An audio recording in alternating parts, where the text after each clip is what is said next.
제 이름은 박순덕입니다. 올해 75살이고요. 서울 노원구 낡은 빌라 2층에서 혼자 살고 있습니다. 사람들은 저를 그냥 평범한 할머니라고 생각합니다. 새벽마다 공원에서 게이트볼 치고 슈퍼에서 세일하는 달걀 사러 가고 경로당에서 친구들이랑 수다 떠는 그런 평범한 노인네 말이죠. 하지만 아무도 모릅니다. 제가 밤이 되면 무엇을 하는지, 제가 지난 50년 동안 무엇을 해왔는지, 오늘 여러분께 처음으로 고백합니다. 저는 평범한 할머니가 아닙니다. 사람들은 슈퍼히어로가 망토를 두르고 하늘을 난다고 생각하지만 진짜 영웅은 여러분 옆집에 살고 있을지도 모릅니다. 낡은 점퍼를 입고 지팡이를 짚고 버스 정류장에서 기다리는 그 할머니가 말이죠. 저처럼요. 오늘 제가 들려드릴 이야기는 지난 3개월 동안 제가 겪은 일입니다. 어쩌면 제 인생에서 가장 위험했고 가장 보람 있었던 시간이었습니다. 그리고 이 이야기를 끝까지 들으시면 여러분도 깨닫게 되실 겁니다. 정의는 나이와 상관없다는 것을요. 석 달 전 일입니다. 6월의 어느 무더운 저녁이었는데 저는 평소처럼 경로당에서 친구들과 저녁을 먹고 집으로 돌아오는 길이었습니다. 밤 9시쯤 되었을까요? 골목길은 어둑어둑했고 가로등 몇 개는 고장나서 깜빡거리고 있었습니다. 우리 동네는 재개발 예정지라서 이미 반 이상의 집들이 비어 있었고 사람들도 하나둘 떠나가고 있었거든요. 그날따라 골목이 유난히 조용했습니다. 제 발걸음 소리만 덩그러니 울려 퍼지는 게 왠지 모르게 불안했어요. 그때였습니다.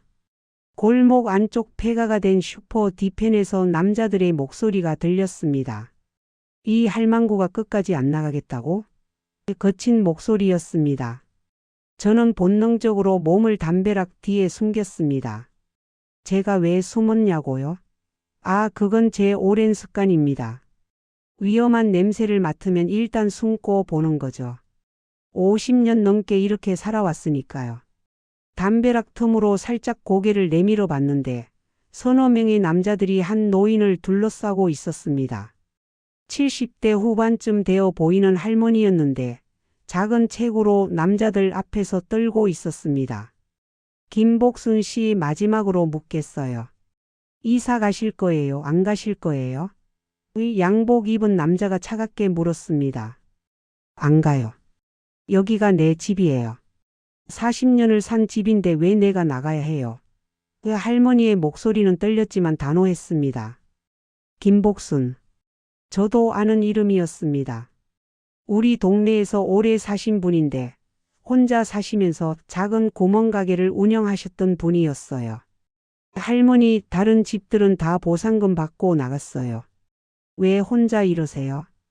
보상금? 그게 보상금이에요? 40년 산 집값으로 1억 원을 주면서 그게 보상이라고요. 요즘 집값이 얼만데? 김복순 할머니가 목소리를 높였습니다. 양복 남자의 얼굴이 일그러졌습니다. 할머니, 우리 착하게 얘기할 때 나가세요. 안 그러면 뭐? 나 늙었다고 무서운 줄 알아? 김복순 할머니가 앞으로 나서려는 순간 양복 남자 옆에 있던 덩치 큰 남자가 할머니를 확 밀쳐냈습니다. 이 할머니가 뒤로 넘어졌습니다. 콘크리트 바닥에 그대로 쓰러지는 소리가 둔탁하게 울렸습니다. 제 안에서 뭔가가 끌어올랐습니다. 50년 전 제가 20살 때도 이런 일이 있었습니다. 그때는 제가 당하는 쪽이었죠. 판잣집 철거 현장에서 사채업자들한테 부조리한 권력 앞에서 저도 저렇게 무릎 꿇었었습니다. 하지만 그때 어떤 분이 저를 도와주셨고 그분 덕분에 저는 이렇게 살아남았습니다. 그리고 그날 다짐했죠. 나도 언젠가 누군가를 도와줄 수 있는 사람이 되어야지. 김복순 씨, 다음 주까지 안 나가시면 어떻게 될지 모릅니다. 양복 남자가 차갑게 말하고는 일행들과 함께 골목을 빠져나갔습니다. 저는 그들이 완전히 사라진 걸 확인하고 나서 김복순 할머니에게 다가갔습니다. 할머니 괜찮으세요? 제가 부축하려 하자 김복순 할머니가 제 손을 뿌리쳤습니다. 괜찮아요. 괜찮다고요. 하지만 일어서려다 다시 주저앉으셨습니다. 다리를 다치신 것 같았어요. 저는 할머니를 부축해서 근처 제 집으로 모셨습니다. 1층에 있는 작은 방에 앉히고 찬물 수건으로 부은 무릎을 식혀드렸습니다. 할머니 경찰에 신고하셔야 해요. 제가 말했지만 김복순 할머니는 고개를 저으셨습니다. 소용없어요. 신고해봤자 증거도 없고 저 사람들은 어차피 돈 주고 빠져나갈 거예요. 가진 자들은 언제나 이기더라고요. 할머니의 목소리에는 체념이 가득했습니다. 하지만 저는 달랐습니다. 저는 지난 50년 동안 이런 일들을 수없이 봤고 때로는 직접 나서서 막았습니다. 물론 아무도 모르게요. 할머니, 저 사람들 이름 아세요? 제가 물었습니다. 양복 입은 사람은 대성개발 부장인가 뭐라던데. 이름은 최민철이라고 했어요. 대성개발. 저는 그 이름을 마음속에 새겼습니다. 김복순 할머니를 집까지 바래다 드리고 돌아오는 길, 저는 이미 머릿속으로 계획을 세우고 있었습니다. 집에 도착해서 안방 옷장을 열었습니다. 제일 안쪽 낡은 이불 뒤에 숨겨둔 작은 금고가 있었습니다. 비밀번호를 누르고 열자 안에는 여러 가지 물건들이 들어 있었습니다. 오래된 노트 몇 권, 녹음기, 소형 카메라, 그리고 변장 도구들, 가발, 안경, 다양한 옷들. 이건 제가 지난 50년 동안 모아온 것들입니다. 저는 노트를 하나 꺼내서 펼쳤습니다. 제목은 정의의 기록이었습니다. 그 안에는 제가 지금까지 해결한 사건들이 빼곡하게 적혀 있었습니다. 1987년 3월 사채업자 박모 씨 고발 성공, 1995년 7월 아동학대 사건 증거 수집 해결, 2003년 11월 부정부패 공무원 제보 처벌. 50여 건이 넘는 기록들이 있었습니다. 3페이지를 펼쳤습니다. 그리고 적었습니다. 2025년 6월 15일 대성개발 부당 철거 사건 시작. 저는 책상 서랍에서 오래된 수첩을 꺼냈습니다. 거기에는 제가 그동안 알게 된 사람들의 연락처가 적혀 있었습니다. 변호사, 기자, 시민단체 활동가, 그리고 몇몇 특별한 사람들. 저를 아는 사람은 없지만 제가 보낸 정보로 많은 일들이 해결되었다는 걸 그들은 알고 있었습니다. 전화를 걸었습니다. 여보세요, 한겨레 신문 사회부 김 기자님 맞으시죠? 저는 그냥 제보자라고만 해두시죠. 대성개발이라고 들어보셨어요? 노원구 재개발 현장에서 이상한 일이 벌어지고 있습니다. 김 기자는 제 목소리를 알아듣지 못했습니다. 저는 일부러 목소리를 변조했거든요. 증거가 있으신가요? 그가 물었습니다. 일주일 드리죠. 일주일 후에 증거를 보내드리겠습니다. 전화를 끊고 저는 침대에 누웠습니다. 오늘부터 다시 시작입니다. 75 먹은 할머니의 전쟁이 말이죠. 창밖을 보니 달이 밝았습니다. 옛날 제 스승님이 하셨던 말씀이 떠올랐습니다. 순덕아, 정의는 빛나는 것이 아니야. 정의는 그림자 속에서 움직이는 거란다. 아무도 모르게 하지만 확실하게.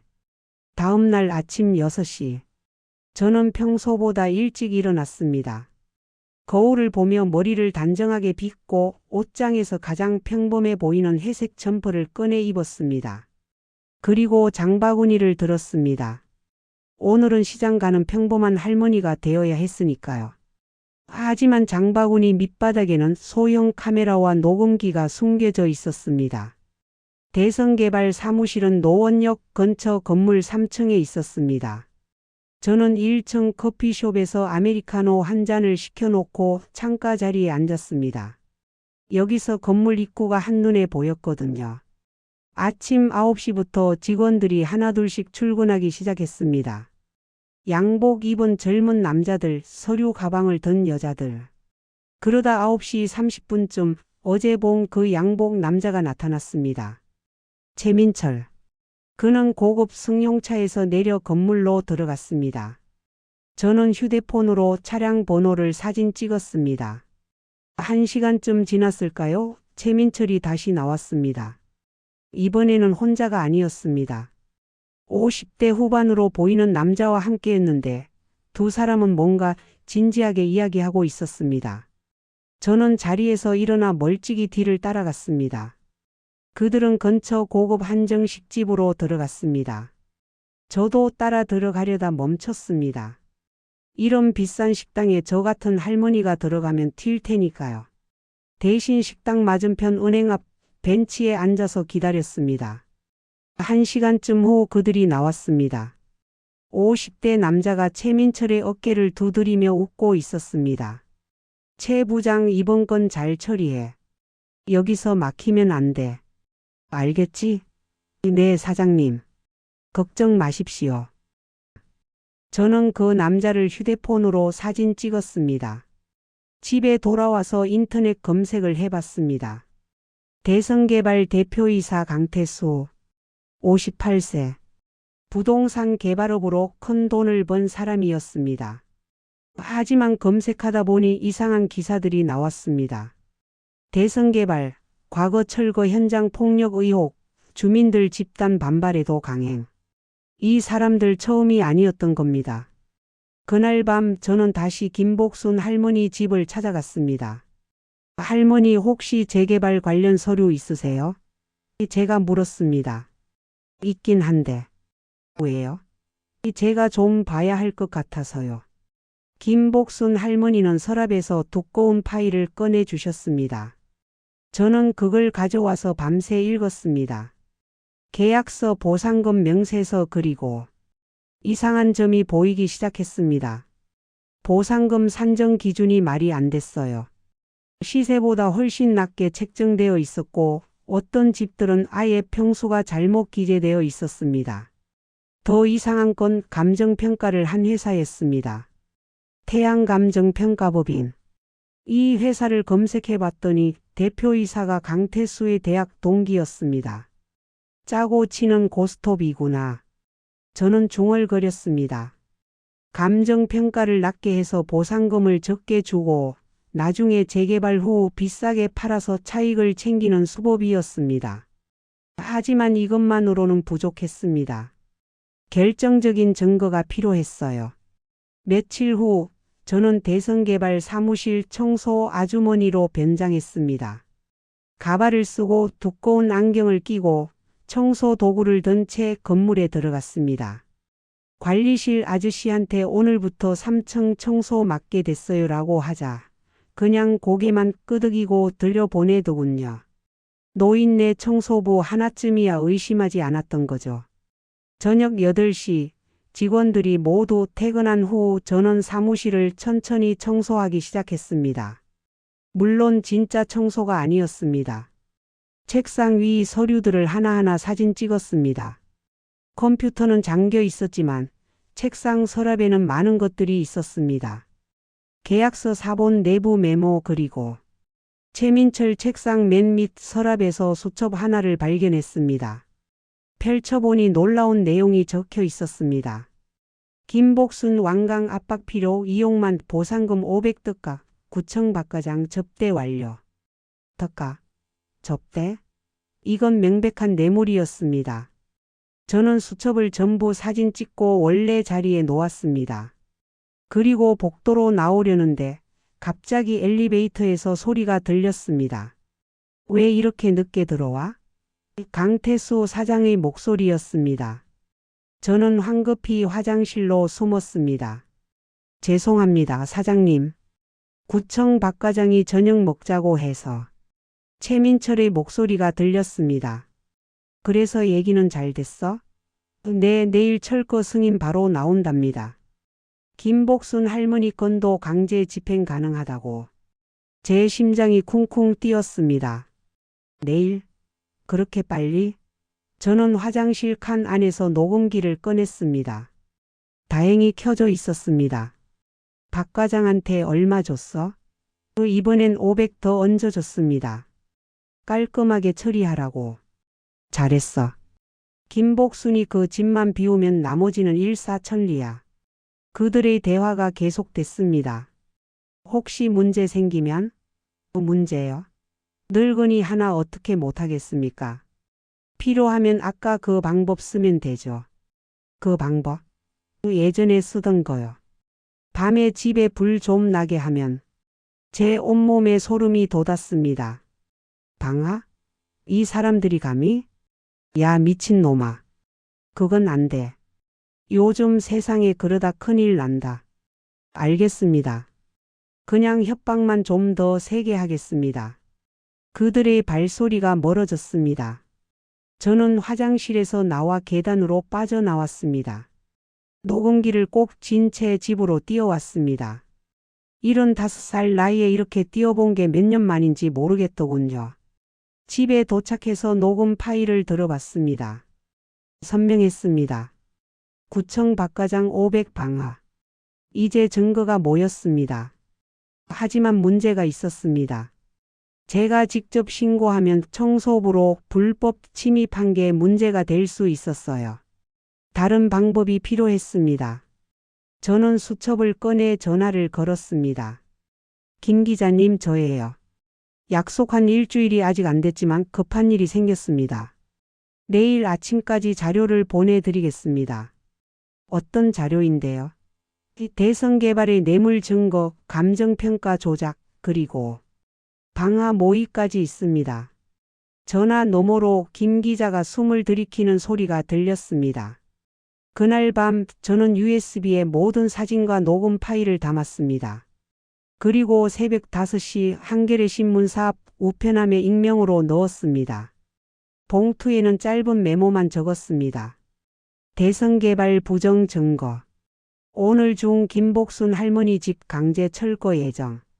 막아주십시오. 그림자. 그림자. 제가 50년 동안 써온 이름입니다. 누구도 제 얼굴을 본 적 없지만 많은 사람들이 그림자의 제보로 정의를 찾았습니다. 그날 오전 10시. 저는 김복순 할머니 집 근처에 있었습니다. 과연 올까요? 아니면 제 제보가 먹혔을까요? 그런데 10시 30분쯤 대선 개발 차량 여러 대가 골목으로 들어왔습니다. 최민철과 인부들이 내렸습니다. 김복순 할머니 집 앞에 섰습니다. 김복순 씨, 나오세요. 오늘이 마지막입니다. 최민철이 소리쳤습니다. 할머니는 문을 열지 않았습니다. 문 안 열면 강제로 엽니다. 인부들이 문을 부수려는 순간 골목 입구에서 여러 사람들이 나타났습니다. 기자들이었습니다. 카메라를 들고 마이크를 든 채. 대선 개발 맞습니까? 부당 철거 의혹에 대해 답변해 주시죠. 김 기자가 마이크를 들이댔습니다. 최민철의 얼굴이 굳었습니다. 무슨, 어떻게, 구청 공무원 뇌물수수, 감정평가 조작, 주민협박, 심지어 방아 모의까지. 이게 사실입니까? 최민철이 황급히 인부들에게 손짓했습니다. 철수, 일단 철수해. 그들은 급히 차에 올라타 사라졌습니다. 저는 골목 모퉁이에서 그 광경을 지켜봤습니다. 마음이 후련했습니다. 하지만 이게 끝이 아니라는 걸 알고 있었습니다. 그날 저녁 뉴스에 대선 개발 사건이 크게 보도됐습니다. 재개발 현장 부정부패 의혹, 검찰 수사 착수. 강태수 사장과 최민철은 긴급 소환됐고 구청 박과장도 조사를 받게 됐습니다. 김복순 할머니는 기자 인터뷰에서 눈물을 흘리며 말했습니다. 누가 우릴 도와준 건지 모르겠지만 정말 고맙습니다. 저는 TV를 끄고 차 한 잔을 끓였습니다. 일이 잘 풀린 것 같았습니다. 하지만 그날 밤 제 휴대폰으로 낯선 번호에서 전화가 왔습니다. 받지 않았습니다. 그런데 문자가 왔습니다. 그림자. 당신이 누군지 알아냈다. 가만 안 둔다. 심장이 철렁 내려앉았습니다. 어떻게 알아냈을까요? 50년 동안 단 한 번도 들킨 적이 없었는데 저는 즉시 집안을 점검했습니다. 문과 창문을 다시 확인하고 금고를 더 깊이 숨겼습니다. 그리고 비상용 가방을 준비했습니다. 언제든 도망갈 수 있도록 말이죠. 다음 날 아침 경로당에 가려고 집을 나서는데 이상한 차 한 대가 골목 입구에 서 있었습니다. 검은색 승용차였는데 안에 남자 둘이 앉아 있었습니다. 저를 지켜보고 있다는 걸 직감했습니다. 저는 평소처럼 천천히 걸었습니다. 불안한 기색을 보이면 안 됐으니까요. 경로당에 도착해서 친구 김영자 할머니에게 조용히 말했습니다. 영자야, 나 좀 도와줘. 왜? 무슨 일이야? 설명은 나중에 할게. 지금 나 따라오는 사람들이 있는 것 같아. 영자는 놀란 표정을 지었지만 고개를 끄덕였습니다. 그럼 오늘 우리 집으로 갈래?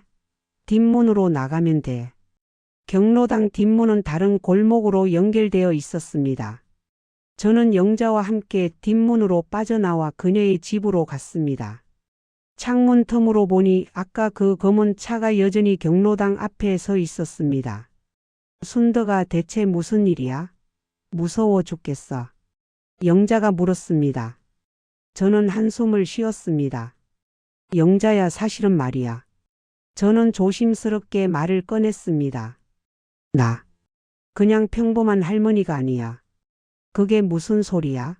나는 지난 50년 동안 세상의 나쁜 놈들을 혼내주는 일을 해왔어.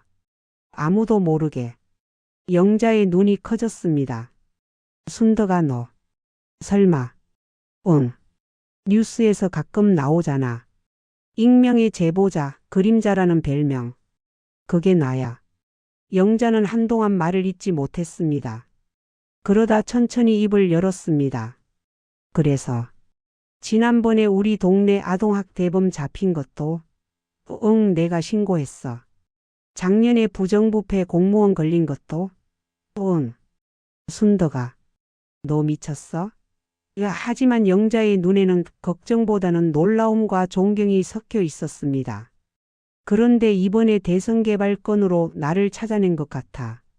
위험해질 수도 있어. 영자가 제 손을 꼭 잡았습니다. 순덕아, 넌 영웅이야. 하지만 이제 경찰에 도움을 청해야 하는 거 아니야? 경찰도 믿을 수 없어. 대성개발은 돈이 많아. 어디까지 손을 뻗쳤을지 몰라. 그날 저녁 저는 영자네 집에서 묵었습니다. 혼자 집에 있기가 두려웠거든요. 그런데 밤 11시쯤 창밖에서 이상한 소리가 들렸습니다. 저는 조심스럽게 커튼을 열어 밖을 봤습니다. 제 집 쪽에서 연기가 피어오르고 있었습니다. 불이야. 저는 소리쳤습니다. 119에 신고하고 밖으로 뛰어나갔습니다. 제 집 1층에서 불길이 치솟고 있었습니다. 소방차가 도착했을 때는 이미 1층이 거의 다 탔습니다. 할머니, 혹시 집에 누가 있었어요? 소방관이 물었습니다. 아니요, 저 혼자 사는데 오늘은 친구 집에 있었어요. 다행이네요. 조금만 늦었으면. 소방관의 말을 듣는 순간 등골이 오싹했습니다. 이건 우연이 아니었습니다. 계획된 방화였습니다. 아까 최민철이 말했던 그 방법. 저를 죽이려 했던 겁니다. 경찰이 와서 조사를 했지만 방화 흔적은 찾지 못했습니다. 전기 합선으로 추정된다고 했습니다. 하지만 저는 알고 있었습니다. 이건 경고였습니다. 다음 날 저는 영자에게 말했습니다. 영자야, 나 좀 피해 있어야겠어. 너한테 피해 갈까봐. 어디로 갈 건데? 아는 곳이 있어. 걱정 마. 저는 가방을 챙겨서 서울을 떠났습니다. 경기도 외곽의 작은 마을로 갔습니다. 거기에는 제가 10년 전에 도와준 적 있는 분이 사셨습니다. 순덕 씨, 오랜만이네요. 그분은 저를 반갑게 맞아주셨습니다. 잠시 좀 숨어 있어야 해서요. 무슨 일 있어요? 설명하자면 길어요. 며칠만 있다 갈게요. 하지만 며칠이 일주일이 되고 일주일이 2주일이 됐습니다. 그동안 뉴스를 계속 확인했습니다. 대성개발 사건은 계속 수사가 진행되고 있었습니다. 강태수 사장은 구속됐고 최민철도 조사를 받고 있었습니다. 하지만 뭔가 이상했습니다. 핵심 증거였던 녹음 파일에 대해서는 언급이 없었습니다. 왜일까요? 저는 김 기자에게 전화를 걸었습니다. 기자님, 저예요. 그림자입니다. 아, 그림자님. 연락 기다렸어요. 어디 계세요? 안전하세요? 네, 괜찮습니다. 그런데 녹음 파일은 어떻게 된 겁니까?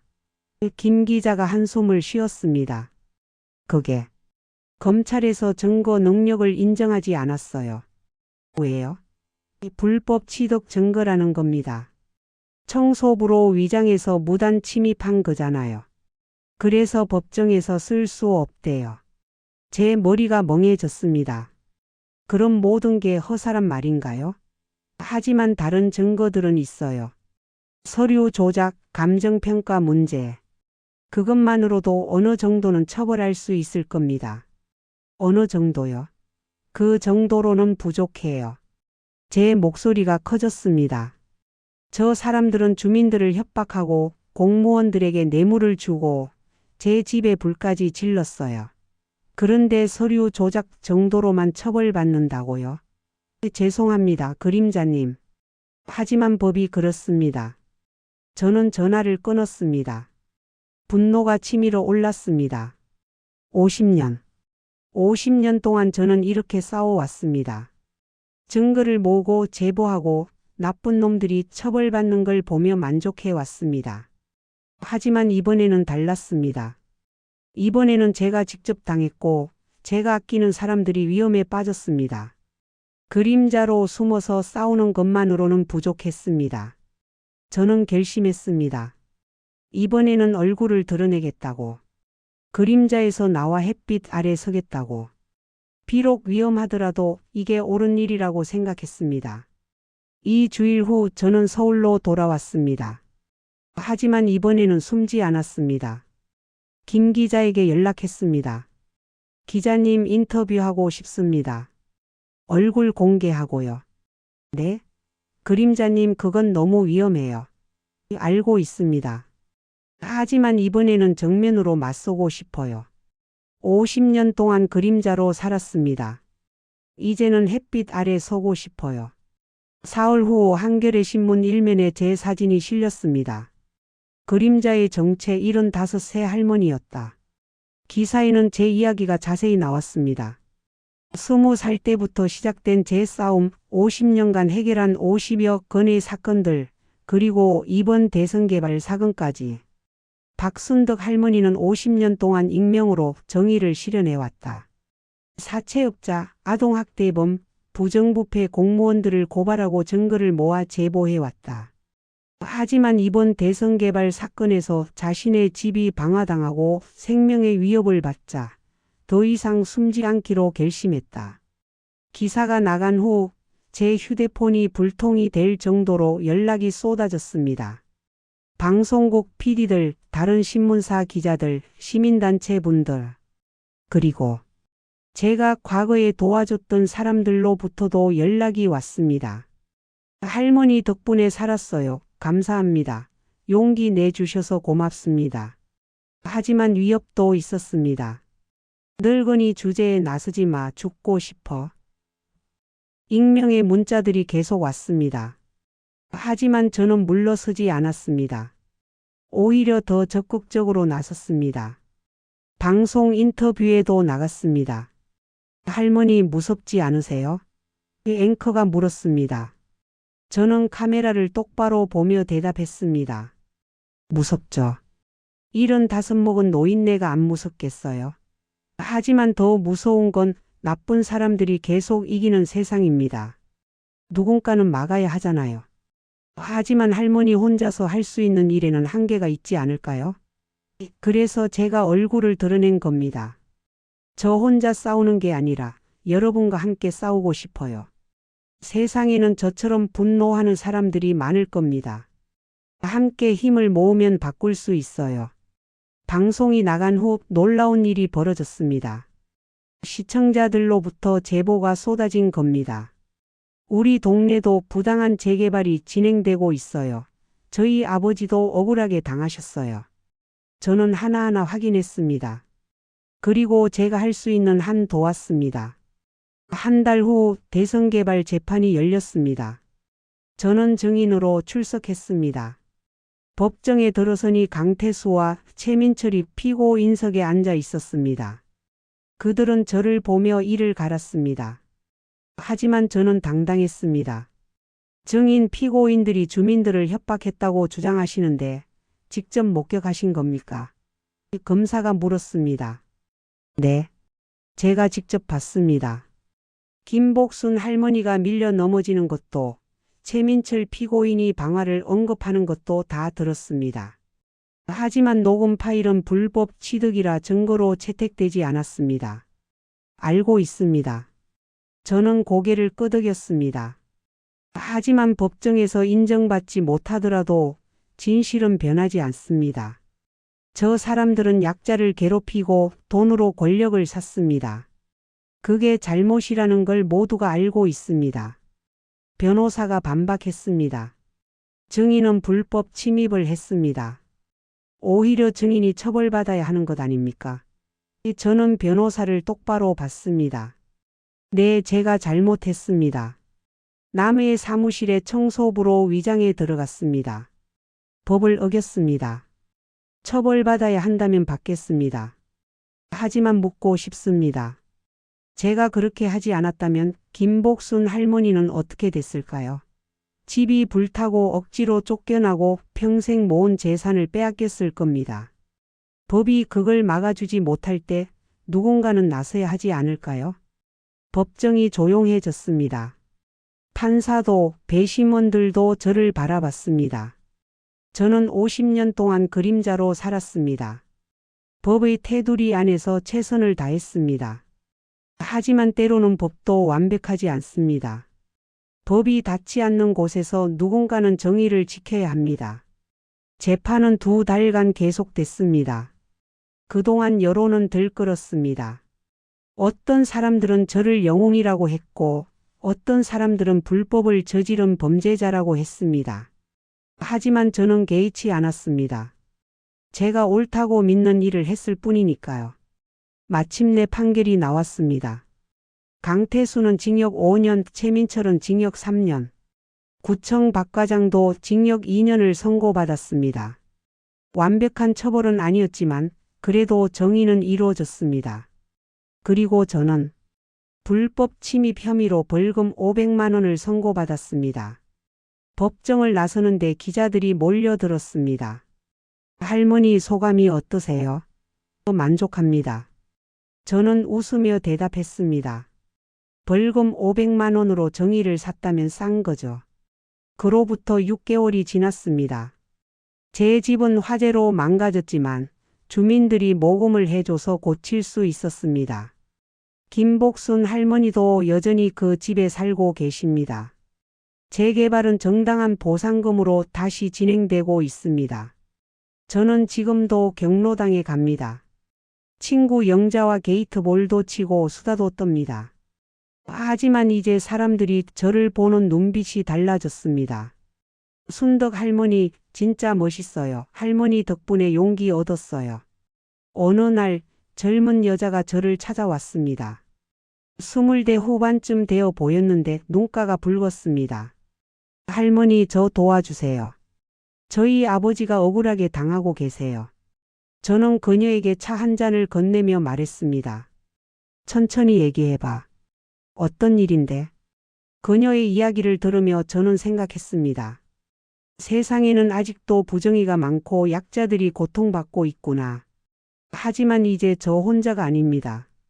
제 이야기를 듣고 용기를 얻은 사람들이 있고 함께 싸우겠다는 사람들이 있습니다. 며칠 후 저는 작은 사무실 하나를 열었습니다. 간판에는 이렇게 적혀 있습니다. 정의를 위한 할머니들의 모임. 회원은 저를 포함해서 10명. 모두 60대에서 70대 할머니들입니다. 우리는 주민들의 억울한 사연을 듣고 증거를 모으고 필요하면 제보합니다. 어떤 사람들은 묻습니다. 할머니 이제 그만 쉬시지 그래요? 평생 고생하셨잖아요. 하지만 저는 고개를 저으며 대답합니다. 쉴 순 없어요. 아직 할 일이 많거든요. 그리고 이제는 혼자가 아니에요. 함께하는 사람들이 있으니까 힘이 나요. 오늘도 저는 평범한 할머니처럼 아침을 시작합니다. 공원을 산책하고 슈퍼에서 장을 보고 경로당에서 친구들을 만납니다. 하지만 필요하다면 언제든 다시 그림자가 될 준비가 되어 있습니다. 아니, 이제는 그림자가 아닙니다. 햇빛 아래 당당히 선 정의의 할머니입니다. 여러분, 오늘 제 이야기는 여기까지입니다. 저는 특별한 사람이 아닙니다. 그냥 평범한 75살 할머니일 뿐입니다. 하지만 나이가 많다고 힘이 없다고 포기할 순 없었습니다. 세상의 부정의 앞에서 누군가는 목소리를 내야 하니까요. 혹시 여러분 중에도 억울한 일을 당하고 계신 분이 있다면 포기하지 마세요. 혼자가 아닙니다. 세상 어딘가에는 저처럼 여러분 곁에서 함께 싸울 준비가 된 사람들이 있습니다. 나이는 숫자일 뿐입니다. 정의를 향한 마음에는 나이가 없습니다. 그리고 마지막으로 말씀드리고 싶은 게 있습니다. 저는 50년 동안 그림자로 숨어서 싸웠습니다. 하지만 그게 항상 옳은 방법은 아니었던 것 같아요. 때로는 얼굴을 드러내고 목소리를 높이고 함께 손을 잡아야 합니다. 그래야 세상이 바뀝니다. 여러분도 주변에서 부당한 일을 보신다면 외면하지 마세요. 작은 목소리라도 내보세요. 그 작은 목소리들이 모이면 세상을 바꿀 수 있습니다. 저처럼 75먹은 할머니도 할 수 있었는데 여러분은 더 잘하실 수 있을 거예요. 오늘도 제 휴대폰에는 도움을 청하는 연락이 왔습니다. 할머니, 우리 동네에서 이런 일이. 저는 노트를 펼치고 펜을 듭니다. 새로운 페이지에 적습니다. 2025년 12월 3일 새로운 사건 시작. 정의를 위한 싸움은 끝나지 않습니다. 하지만 괜찮습니다. 저는 준비되어 있으니까요. 75살, 무릎도 아프고 허리도 굽었지만 정의를 향한 제 마음만큼은 여전히 뜨겁습니다. 여러분 기억하세요. 영웅은 멀리 있지 않습니다. 여러분 옆집에, 경로당에, 버스 정류장에 서 계실지도 모릅니다. 그리고 어쩌면 여러분 자신이 누군가의 영웅이 될 수 있습니다. 감사합니다. 그리고 함께 싸워주세요.